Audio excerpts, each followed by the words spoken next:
The dinosaur books have one of the newest ones is a book about a Jewish holiday. Do you kids know what holiday is coming up? Hanukkah. Hanukkah. Yes, Hanukkah and Thanksgiving. Thanksgiving. Well, Thanksgiving. I like it. Thanksgiving. I like that one. Can I borrow that? Thanksgiving. So, what does that say? Who can read that? How did dinosaurs eat Hanukkah? Yes. Okay. Yay. How do dinosaurs say Happy Hanukkah? And here he is. He's so excited. Look at that about Hanukkah coming. Who's excited? Are you excited? I'm excited. All right. Let's find out what dinosaurs actually do on Hanukkah. Does a dinosaur act up on Hanukkah nights when Mama comes in with the holiday lights? Does he fidget and fuss through the candlelight prayer? Does he blow out the candles when no one is there? Oh. Does he peek at the presents stashed under Dad's bed? Yes. Does he write his own name on each gift card instead? And the very next day, does he grab up the gelt, squeezing the candy coins till they all melt? Ooh, what a naughty, naughty dinosaur. Does he snatch away dreidels so no one else plays? Does he do this for each of the 8 festive days? No. Everybody say that. No. Yeah. No, a dinosaur doesn't. He sings every prayer. He takes turns with the dreidel, remembers to share. He eats up his latkes, helps clear away dishes. Gives Bubby and Zeta big Hanukkah kisses. Each time he's in bed for 8 nights, hear him snore. Who can make a dinosaur snoring sound? Whoa. Happy Hanukkah, Happy Hanukkah, you good dinosaur. So I hope you're all going to be good dinosaurs on Hanukkah. So I know that most of you guys have heard of the dinosaur books, but we write together. Now that's my mom and I'm her daughter, and I'm a mom. I have 2 girls, and when they were little, they liked to dress like princesses, but they didn't always like to dress in pink clothes, and we decided to write a book about princesses who don't always wear pink. Now I see some princesses in the audience with pink, and some princes who are wearing lots of blue, and even Batman. But I thought I'd read you our book called Not All Princesses Dress in Pink.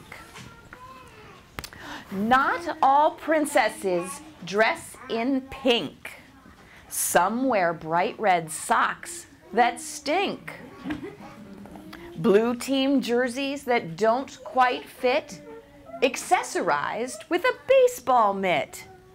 And a sparkly crown. Some princesses, when they choose, never pick out fancy shoes, but soccer cleats for outdoor sports with shin guards and some baggy shorts and a sparkly crown. Some princesses roll around, wrestling on the muddy ground. Then get right up to skip and dance in tattered, stained, and muddy pants. And a sparkly crown. I think you guys are getting it.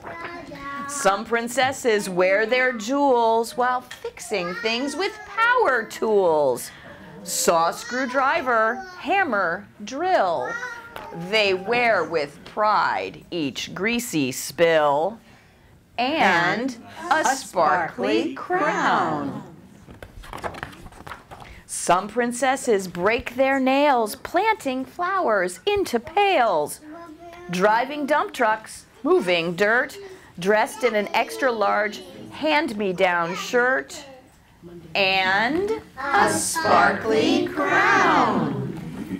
Some princesses like to pedal, wearing lots of shiny metal, helmet on head and body armor, so that nothing bad can harm her or her sparkly crown. In chainmail they easily fight an evil sorcerer or knight, or escape a stony tower, displaying all their princess power in what? A sparkly crown.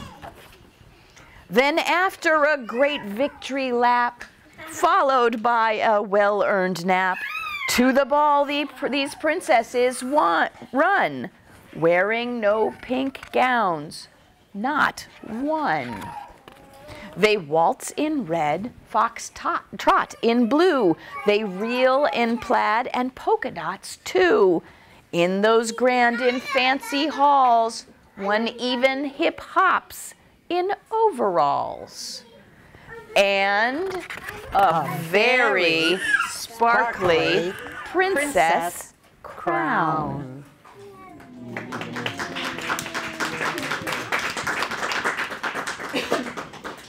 So we want to read another dinosaur book to you guys. This is a book that we worked on together. Now, I write books, but I also am a cook. I'm not a chef in a restaurant. I'm a mom who loves to cook in her own kitchen with my kids. So one of the things that we have worked on together is 3 cookbooks. One is called Fairy Tale Feast.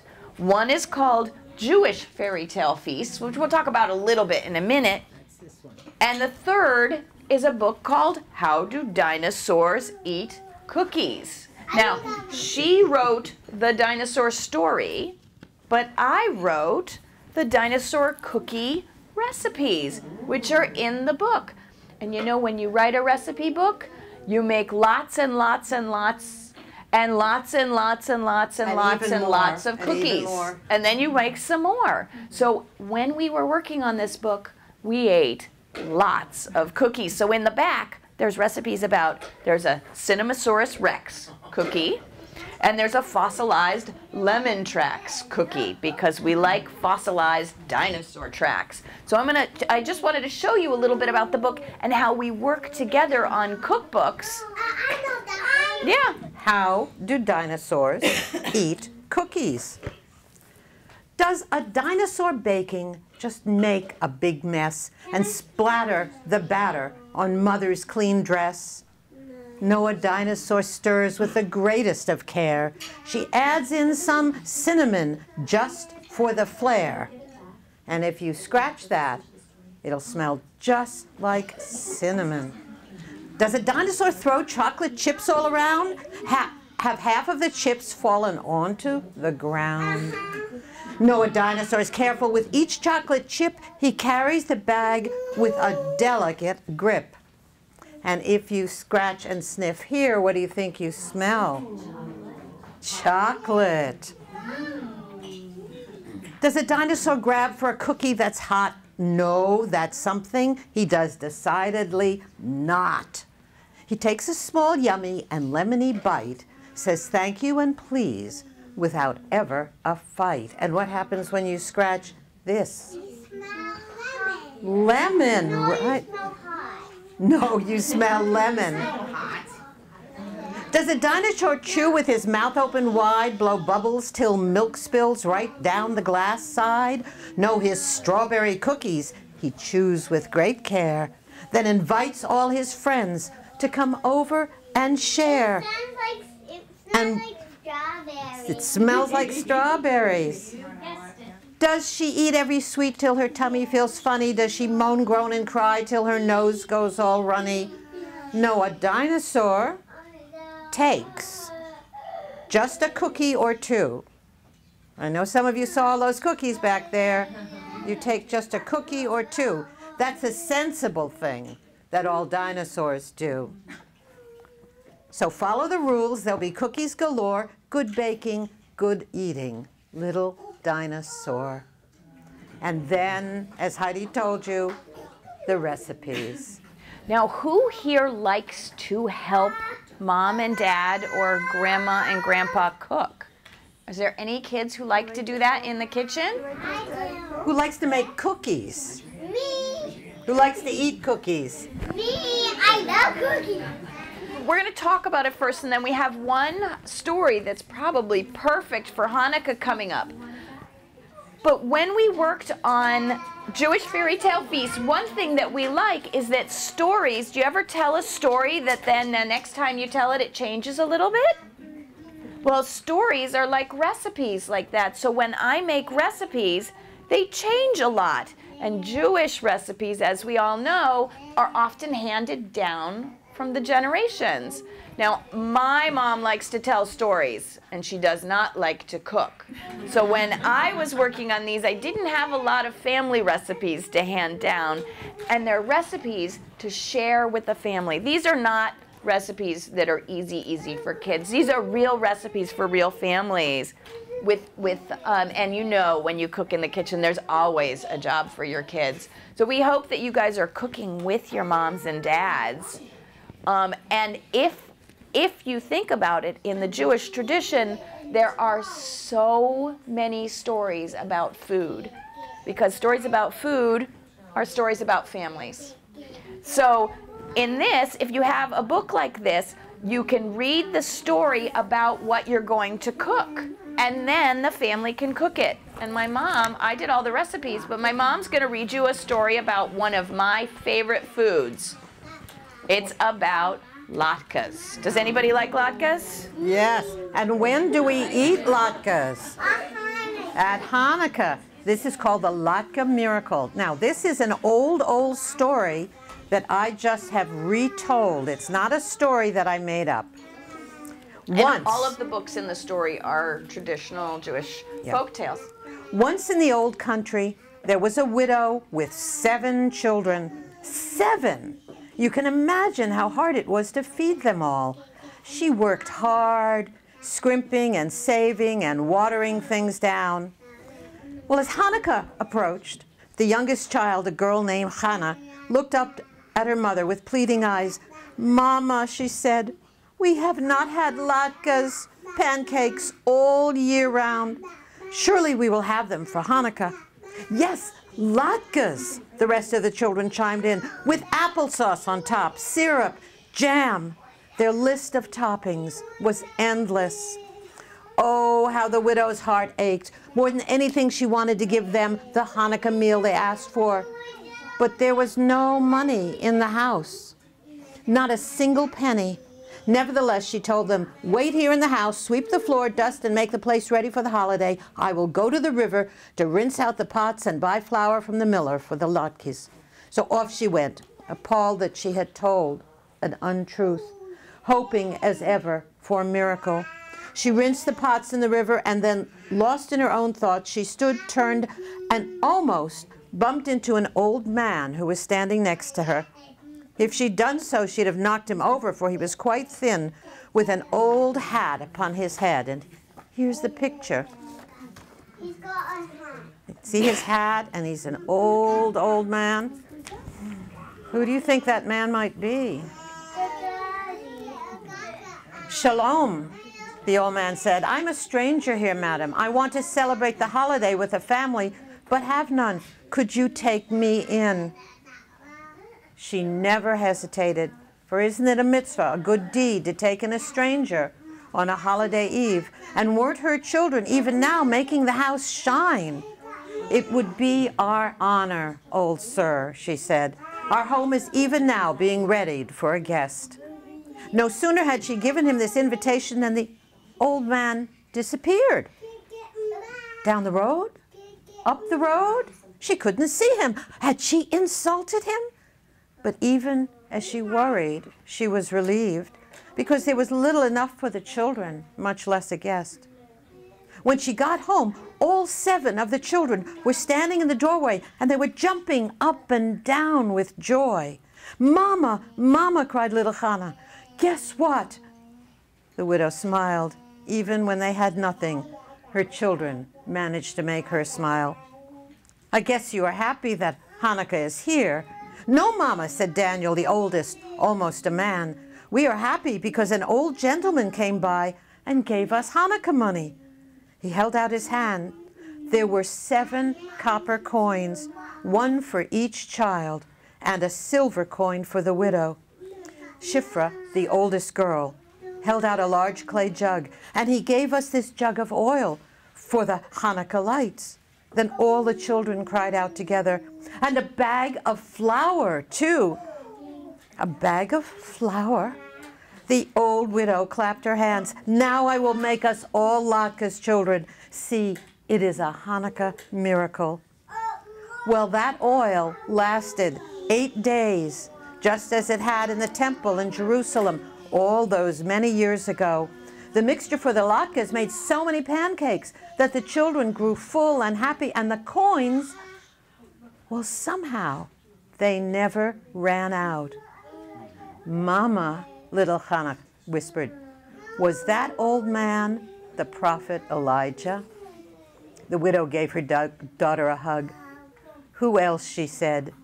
"And he is welcome back any time he chooses to visit." But 1 miracle per family was all that Elijah ever handed out, and that 1 miracle was all the widow and her 7 children ever needed.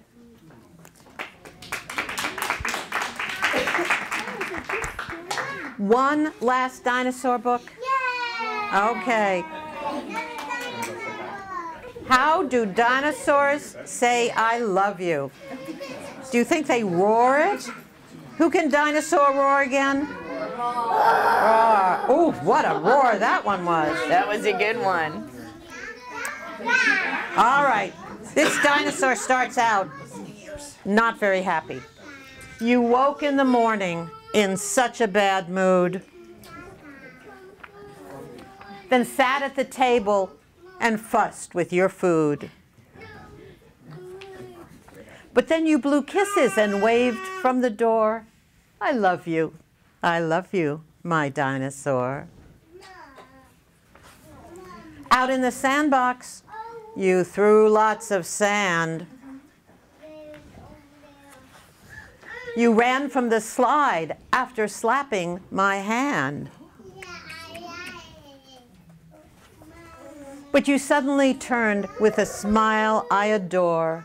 Oh, I'll always love you, my dinosaur. You moped through your nap time and slept not a wink. You flooded the house when you played in the sink.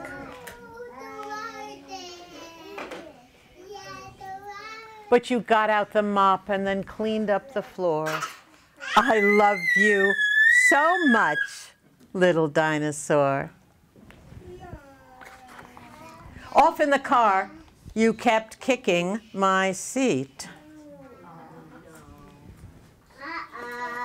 And when we got out, you were dragging your feet. But you held my hand tight when we walked in the store. I'll love you forever, my dinosaur. Dinner, disaster, you made such a mess. Would you stay up past bedtime? The answer was yes. But when you smile sweetly and hold back your roar, when you kiss me and hug me twice, even more, that's when you give love. And I know this is true because that's how a dinosaur says, I love you.